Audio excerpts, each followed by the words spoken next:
जय माता लक्ष्मी, जय भगवान विष्णु, जय श्री कृष्णा, राधे राधे। आइए जानते हैं कि कार्तिक महीना का प्रारंभ कब से है और इसका क्या महत्व है तथा पूजा विधि और कार्तिक मास की कथा।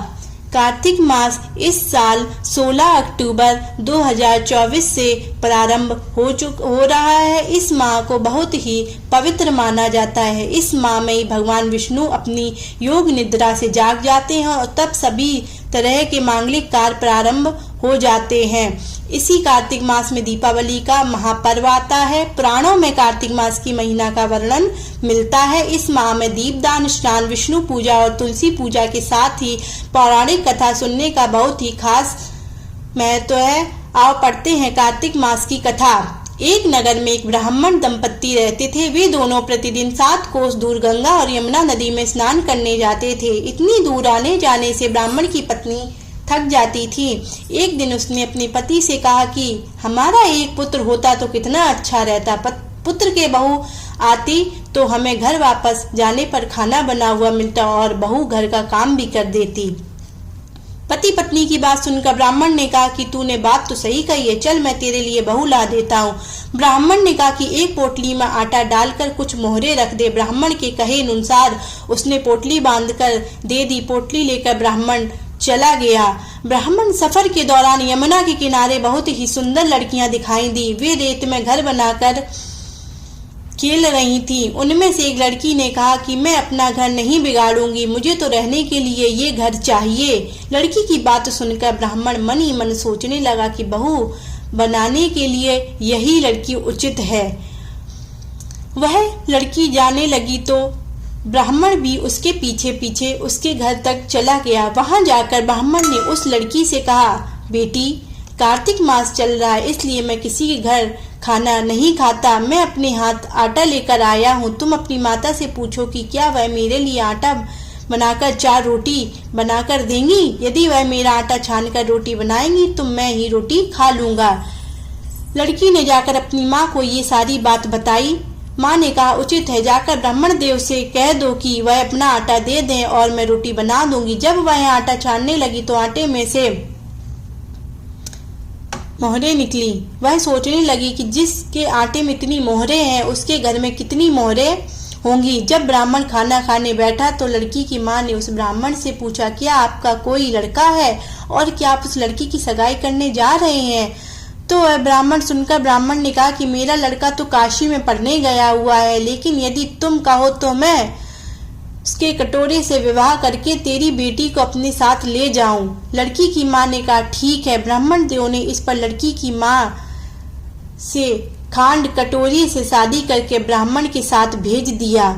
ब्राह्मण ने घर लाकर कहा, रामू की माँ दरवाजा खोलकर देख, मैं तेरे लिए बहू लेकर आया हूँ। ब्राह्मण की पत्नी भीतर से ही बोली, हमारे तो कोई बेटा बेटी नहीं है तो बहू कहाँ से ले आए। दुनिया ने मारती थी, अब आप भी मारने लगे। ब्राह्मण ने कहा तू दरवाजा खोलकर तो देख। जब ब्राह्मण ने दरवाजा खोला तो सामने बहू को खड़ी देखा। उसने बहू का स्वागत किया और आदर सत्कार से अंदर ले गई। जब ब्राह्मण अपनी पत्नी के साथ नदी स्नान करने जाता तो पीछे से बहू घर का सारा काम करके और खाना बनाकर रखती थी। वह उनके कपड़े धोती और रात को हाथ पैर भी दबाती थी।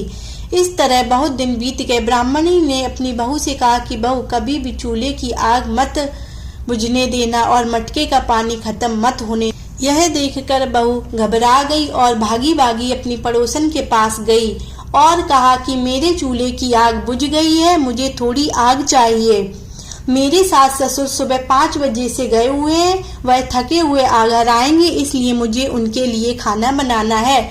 यह सुनकर पड़ोसन ने कहा कि तू तो बावली है, तुझे यह दोनों मिलकर पागल बना रहे हैं। इनके कोई पुत्र नहीं है, ये निसंतान है। बहू ने ऐसा कहा तो नहीं, ऐसा मत बोलो, इनका बेटा तो बनारस काशी में पढ़ने गया हुआ है। यह सब सुनकर पर पड़ोसन ने कहा कि यह तुझे झूठ बोलकर लाए हैं, मेरी बात सच मान, इनके कोई बेटा नहीं है। अब बहू पड़ोसन की बातों में आ गई और कहने लगी कि अब आप ही बताओ मैं क्या करूं। पड़ोसन ने कहा कि क्या करना चाहिए, जब तुम्हारे सास ससुर आए तो जली हुई रोटियां बनाकर और बिना नमक की दाल बनाकर देना, खीर की करछी दाल में और दाल की करछी खीर में डाल देना। पड़ोसन ने उसे अच्छे से सिखा पढ़ा दिया। फिर जब उसने सास ससुर घर आए तो उसने ना उनका आदर सत्कार किया, ना ही उनके कपड़े धोए।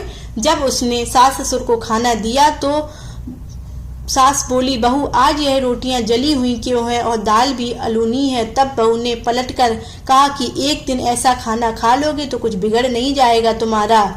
सास ससुर को खरी खोटी सुनाकर वह फिर से पड़ोसन के पास गई और बोली कि अब आगे क्या करना है। पड़ोसन ने कहा कि अब तुम सातों कोठों की चाबी मांग लेना। अगले दिन जब भी स्नान करने के लिए जाने लगे तो बहू अड़ गई कि मुझे तो सातों कोठों की चाबी चाहिए। तब ससुर ने कहा कि इसे चाबी दे दो।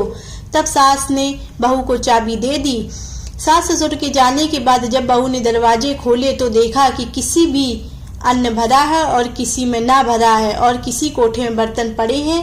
जब उसने सबसे ऊपर का 7वां कोठा खोला तो देखता कि शिव जी, पार्वती माता, गणेश जी, लक्ष्मी माता जी, पीपल, पथवारी, कार्तिक के ठाकुर, राई और दामोदर, तुलसी जी का बिड़वा, गंगा, यमुना और 33 कोटि देवी देवता विराजमान है।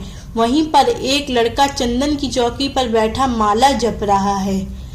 तब यह सब देखकर उसने लड़के से पूछा कि तुम कौन हो। तब लड़का बोला कि मैं तेरा पति हूँ, अभी दरवाजा बंद कर दे, जब मेरे माता पिता आएंगे तब दरवाजा खोलना। यह सब देखकर बहू बहुत खुश हुई और 16 श्रृंगार सुंदर वस्त्र पहनकर अपने सास ससुर का इंतजार करने लगी। उसने अपने सास ससुर के लिए अच्छे अच्छे पकवान बनाए। तब उसके सास ससुर घर आए तो उसने दरवाजा आदर सत्कार किया और प्रेम पूर्वक खाना खिलाया और हाथ पैर दबाने लगी। पैर दबाते हुए बहू ने कहा कि माँ, आप इतनी दूर गंगा यमुना स्नान करने के लिए जाती हैं तो आप थक जाती हो, इसलिए आप घर पर ही स्नान क्यों नहीं करती हो। यह सुनकर सास कहने लगी कि बेटी, गंगा यमुना घर पर तो नहीं बहती हैं। तब उसने कहा, हाँ बहती हैं जी, बहती हैं, चलो मैं आपको दिखाती हूँ। बहू ने 7वां कोठा खोलकर दिखाया तो उसमें शिव जी, पार्वती जी, गणेश जी, लक्ष्मी जी, पल पथवारी, कार्तिक के ठाकुर, राई, दामोदर, तुलसी, बिड़वा बह रही हैं और 3 कोटि देवी देवता विराजमान है। वहीं चौकी पर बैठा एक लड़का माला जप रहा है। माँ ने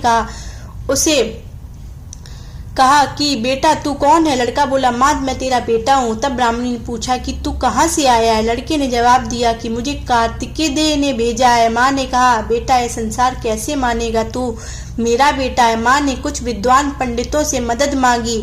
पंडितों ने कहा इस पार बहू बेटा खड़े हो जाए और उस पार माँ खड़ी हो जाए। माँ ने चमड़े की अगियां पहनी है और छाती में से दूध की धार निकलकर बेटे की दाढ़ी मूछ भीगे और पवन पानी से गठजोड़ा बंधे तथा तब मानेंगे कि यह इस माँ का ही बेटा है। इससे ऐसा ही किया। चमड़े की अंगियां फट गई और छाती में से दूध की धार निकलकर बेटे की दाढ़ी मूछ भीग गई। पवन पानी से बहू बेटे का गठजोड़ बंध गया। यह सब देखकर ब्राह्मण और उसकी पत्नी की खुशी का ठिकाना न रहा। यह थी कार्तिक मास की कथा। कार्तिक के ठाकुर जैसे ब्राह्मण और ब्राह्मणी को बहू बेटा वैसे सबको देना। कार्तिक मास की कथा कहने और सुनने और हुंकार